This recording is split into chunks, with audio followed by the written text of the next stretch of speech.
To lock their car?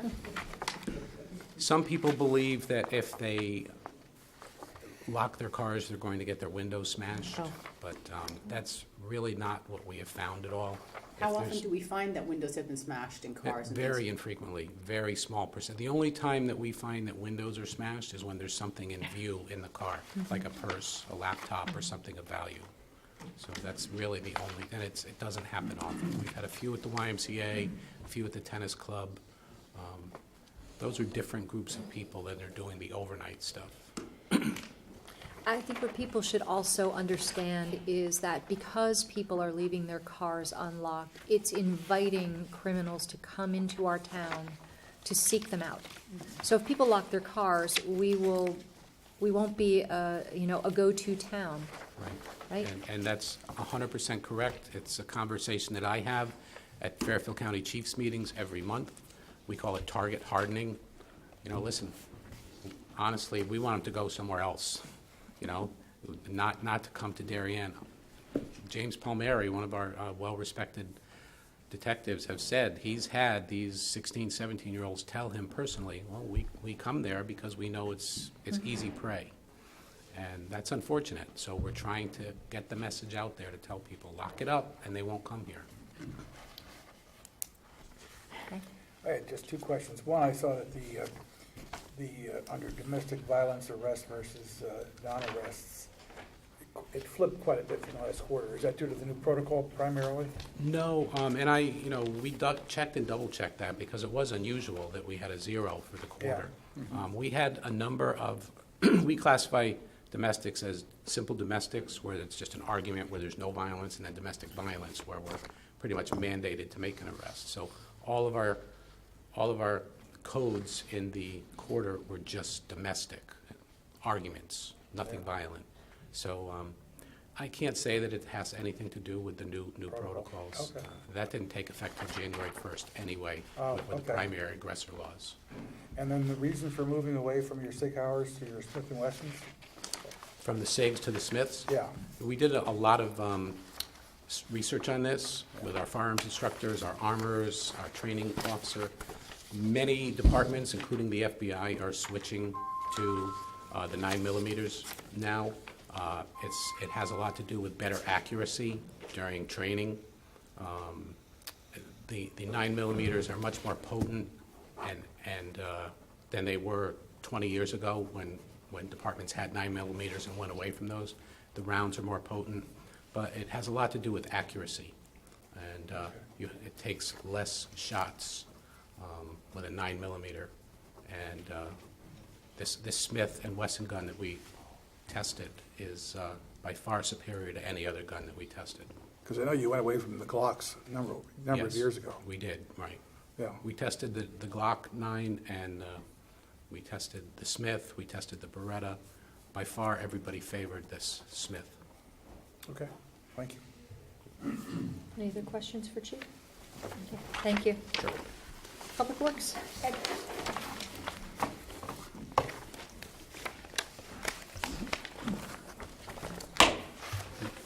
Good morning. Just a few quick updates. I want to piggyback on Jim Cameron's beginning. We have a public information meeting set for Thursday, 7 o'clock here in this room for the Norotan Avenue, West Avenue intersection improvement project. So we're just starting to roll this project out as far as getting past the 30% design. We did get a commitment to fund letter from the state a few months ago. So this is basically the first chance we have to roll it out to the public. After this, we'll be stepping into easements, addressing property owners' personal requests to look at the project themselves. Second, we've been dealing with the last couple months a large sewer main break out on the Post Road by Norotan Avenue. We had a 24-inch collapse where we had to address a temporary repair, permanent repair, and this previous week we spent the whole night out there relining that whole pipe. So that section of pipe right now has been put back in service completely, to where I'm confident that we're not going to be back out there again repairing it. And last, our solar projects here, the Darien PD project has been completed and is ready to be turned on. The DPW garage is 99% complete. We're waiting on a switch out there and a meter. And they've just pulled all the equipment off of the roof of this building this past weekend and did all of their drilling, I'd say 95% of their drilling through all the floors and concrete area on Monday, so we wouldn't disturb the staff here. They just have a couple of things to do and some work on the outside of this building. Hopefully by the first week of February, we'll be able to turn on all three. We had a restriction from the Green Bank that all three had to go on all at the same time. So we're getting close to doing that. And any questions you may have, here to answer. Ed, I was wondering, under the recycling, the statement is, single stream recycling continues to produce a modest revenue stream which offsets cost of disposal of MSW. The town also realizes cost avoidance of disposal of recyclables. Which is more important today, the offsetting the cost or what you get back? I think you have to include both together. I mean, right now, we had renegotiated a contract with City Carting about 2.5 years ago. They reduced our revenue stream from $15 a ton to $7.50. In doing that, it also reduced our operating costs that we paid them a good percentage. So there was a balance after 3 years, basically, where we'd start generating revenue, a positive revenue stream again. But you have to add the cost avoidance with the revenue that they're paying us for those tons to get the full benefit of the program. Because I imagine that the value of the stream has gone down quite a bit recently. We're at, we went from 15 to $7.50 per ton. Per ton, yeah. But we also are being charged $91 or $94 a ton by City Carting to take stuff away. So if it goes into single stream, we're making money, but we're also not paying for it to be Right. taken out off the town Understood. transfer station.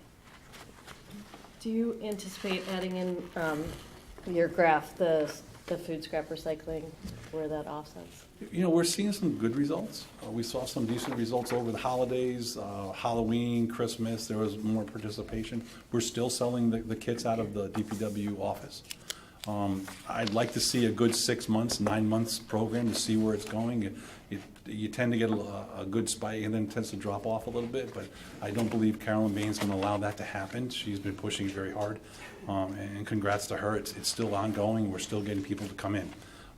So in the springtime, I'd like to give it another good push, and I believe she's going to try to push it through some more sales of the units and the composting bins, if you will.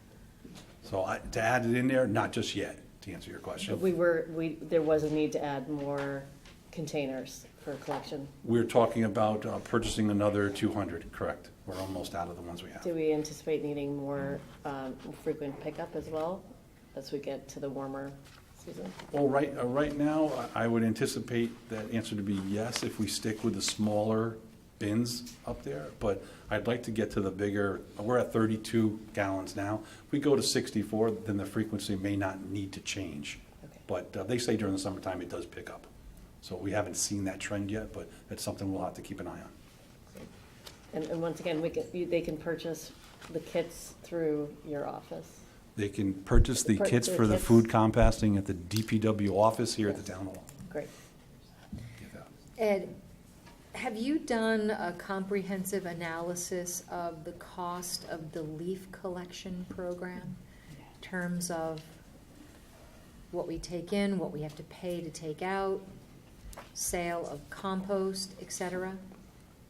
I haven't sat down and looked at the exact numbers of those. At the end of every year, I do look at what we spend to ship the leaves off-site. Right. I mean, we have windrows that we fill up. We fill them up rather quickly right now. The numbers I do look at are what we do with leaves, what we do with brush, what we do with logs and debris, yard debris, if you will. That number right there is the one I look at. We spend a lot of money getting rid of brush. Mm-hmm. That's our big ticket. Leaves, not so much. And we do make a small amount of money on the composting that we have. This past year, we ran into an issue where the compost wasn't leaving the site as fast as I needed it to. So I needed to bring in vendors, so I offered them a free load of leaf and compost just to empty that site so that I could be ready for the fall. We ended up maybe taking out of there 25, 30 loads just to empty the site out. That allows us now to refurbish, bring all the leaves in this past fall and work them through the wintertime and spring so that we have compost in the springtime. Okay. Just seems like there's a lot of material that's being brought in to be immediately taken out at a cost to the town, and I just don't know. I'd like to see ultimately some kind of a financial analysis on if that's a benefit. I mean, it certainly is, it's a nice to have for the town, I would say. Anyway, we can discuss that more later. I mean, there is a cost savings to do what we're doing with the composting area right now. Okay. We could probably do better if there was, we could talk about the grinder issue again, because there is a cost savings there, but then it takes time to pay for off that capital investment. Okay. And this is probably a difficult question, but with regard to the illicit connections, obviously that we end up sending more through the Stanford WPCA by virtue of all these illicit connections, correct? That's correct. And ultimately, Stanford charges us for what we send, correct? That's correct. Is there any way to quantify the financial impact of illicit connections? We could come up with a really good guesstimate, if you will. Okay. And that's more based on our fluctuation with our pumps, what happens after it rains, and the amount of and quantity of flow that we can measure Okay. and come up with a difference. But I mean, I'd say during these storms, it's quite substantial. Okay. One of the reasons that I upgraded our pumps at Near Water and Stony Brook was the older ones just weren't moving flow fast enough. Now we've increased that and decreased the amount of time that we're dealing with having water sit in our pump stations. Okay. That will be important if we have to move forward and update regulations, right? Yes. Okay. Any other questions for Ed? Thanks for the sidewalks. Darren did a nice job with some of the pictures. He did, and I like his footnote for what a milk run is. I learned something from that, yes. Thank you. Okay, thank you. Okay. Registrar of Voters.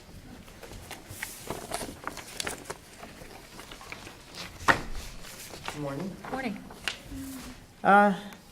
In spite of some staffing issues and late ballots and double-sided ballots, and a high voter turnout, I think Susan and I ran a fairly successful election. And I say that because we didn't need a recount, we didn't need an audit, the town didn't get fined, and Susan and I didn't end up in court. So Congratulations. seems to be the norm lately. So it was busy. We had some good feedback on the new voting booths. It did allow us to have much more room, and because of the high turnout, I think the voting booths helped us address people filling out the ballots, again, 2 pages for the most part, so that was really positive. George helped us out with same-day registration and equipment at 0 cost, and that helped facilitate a high turnout in registrations. So everything was up. You saw some figures in the report. It took us a while because it's a manual process, to input how people voted into the database. It is manual. There's no other way to do it. So that we completed at the end of December. So, and I guess looking forward, there's a lot going on in the area of voting and voting laws. I know our Secretary of State has introduced some a new bill that requires early voting 3 days early. When Susan and I look at that, we think, well, does that mean the Saturday, Sunday, Monday before the election? Do we have to stay open 6 to 8 because that's what voters are used to? Yeah, it's weekdays, but still, we have the machines, we have laws that govern the machines. Do we keep a voting machine open 6 to 8 on Friday, and who watches it overnight? And all those things start to come into play, so, We're waiting to see what happens at the Yeah. legislative level. yeah. Okay. So, it's been busy. But there's a big push by the Secretary of State's Yeah. office, you may have seen it in the papers, to institute early Sure. voting Yeah. in Connecticut. So we think that might happen sooner rather than later. And I don't think the turnouts are gonna get much smaller. I think they're gonna remain consistent with the amount that we're getting now, especially going into the next 2 years. So, any questions on? Well, congratulations on a challenging but successful election. Thank you. Any other questions? No? Okay, thank you very much. Thank you. Okay, tax collector, Kathy.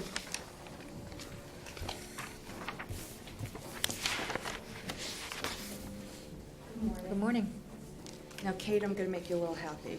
Good. I know as of 12/31, our rates were a little bit behind, but I ran on Friday to see where we were as of Friday versus 2 years ago, because last year was kind of an anomaly with all the tax law changes. So we were slightly ahead.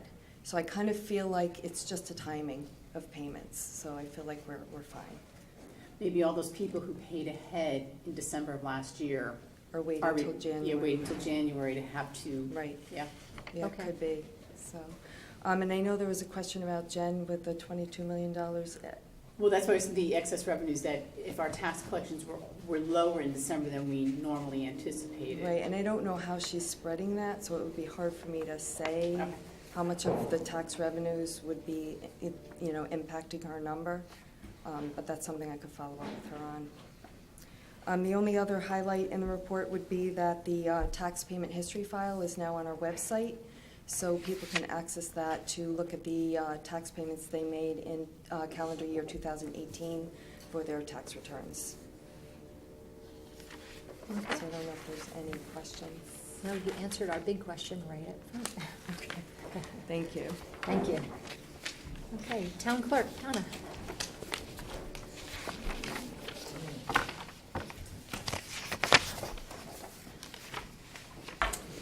Good morning. I Morning. really don't have anything to add to the report. The election seems like a distant memory at this time. At the time, it was exceedingly challenging, as they've indicated. But it's, house sales seem to be down Yep. a wee bit, although they are picking up. The price range between probably 5 and $1.2 million are the ones that are selling, it seems. We did have a couple of decent sales, but more recently. But other than that, we keep rolling. Any other questions for Donna? Thank you very much. Mhm. Okay. Treasurer, Joan.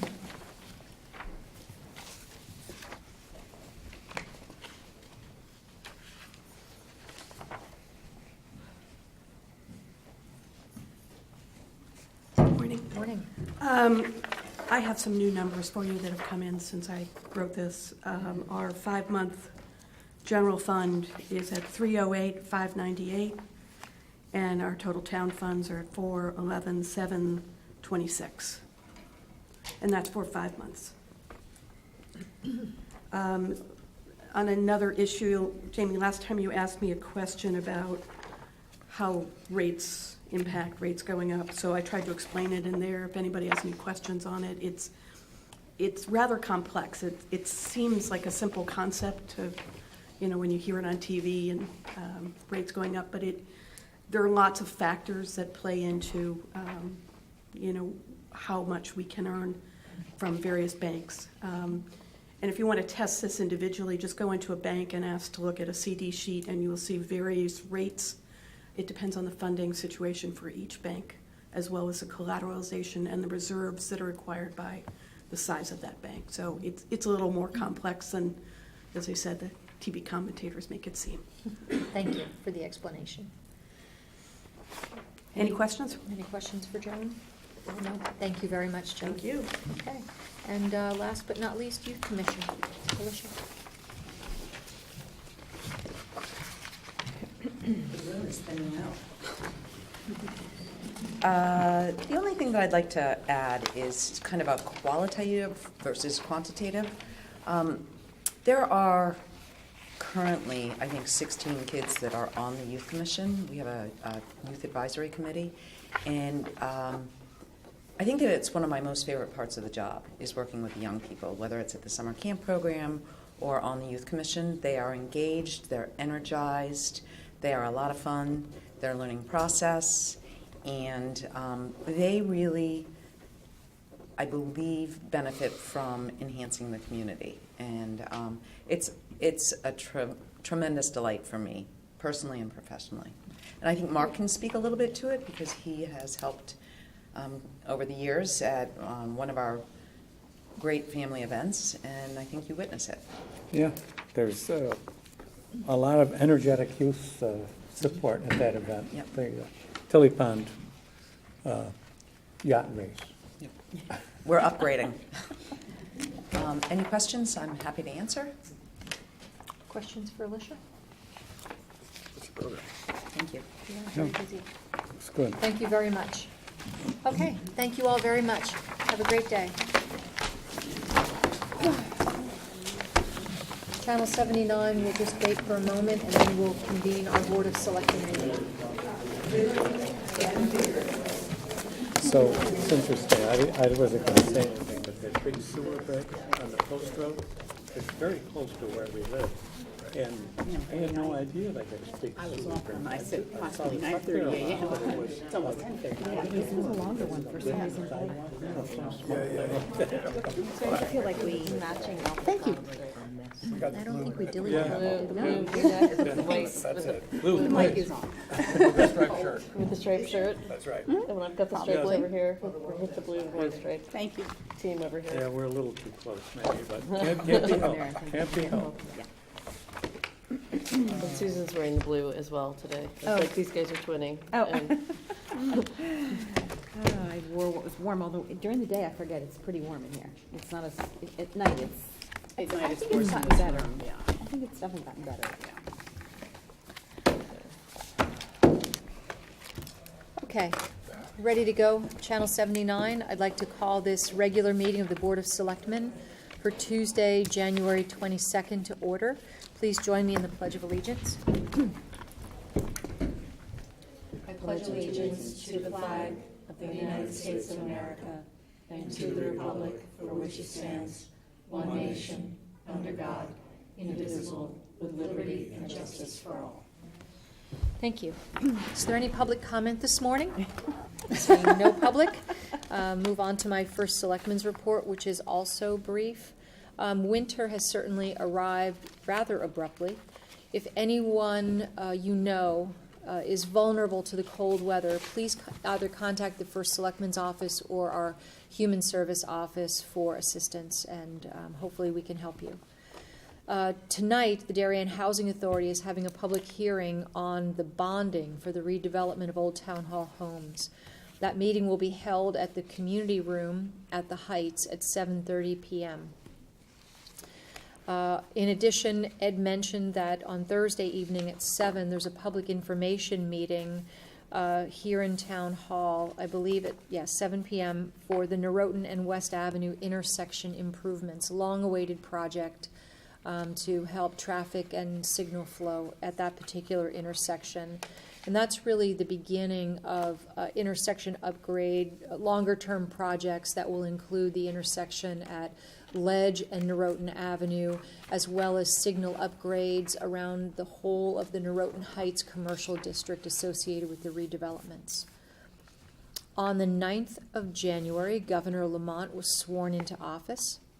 CCM, COST, and WestCog are all fine-tuning their legislative agendas for this session, and I will share them when they're all final and complete.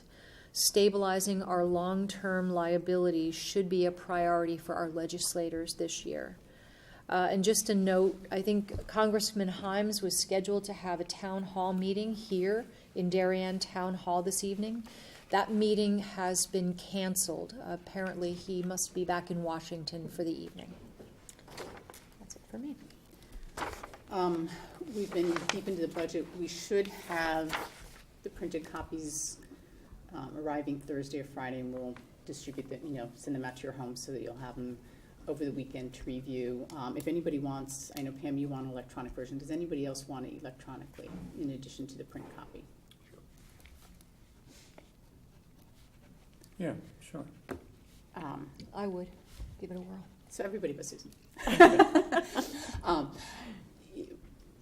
And then on Monday, we have my formal presentation of the budget. And I think next year, I would like to look at moving up the formal presentation, because I'm actually a little bit uncomfortable giving you the budget with no notes associated with it. That you're gonna have this over the weekend and not understand why I'm doing some things, but also understanding that you need a little bit of time from the moment you receive the budget till we start going through it. So I think next year when we look at the calendar, I'd like to move up my presentation to make it earlier.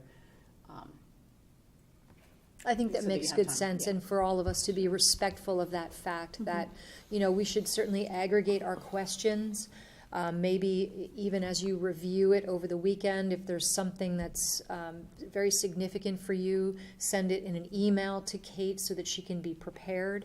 But I would like to request that we, hold on publicizing our comments or concerns until after Kate has had an opportunity to present it to us. Thanks. And as Lori said in her report, we've got a tentative agreement with the Town Hall Union. They are voting on it, and we've scheduled everything out, trying to be mindful of the desire to have it go through all the normal approvals. Labor law says that we have to do certain things within, we have a schedule from when the union ratifies to when the legislative body has to vote on it, or it's automatically approved. So we're trying to be mindful of our typical schedule. So, I have a request as it relates to ratification of union contracts when it comes to the Board of Selectmen and then beyond. Is it possible that we could get with the contract to review a modifications report and fiscal analysis, fiscal notes, what the long-term fiscal impact of the changes to the contract will be? Much in the same way I think that legislature does that with most of their legislation. when you say modifications report, are you looking for Changes from the past, like what's different? Are you actually looking for a red line version of the contract, or do you want us to just bullet point what the changes are?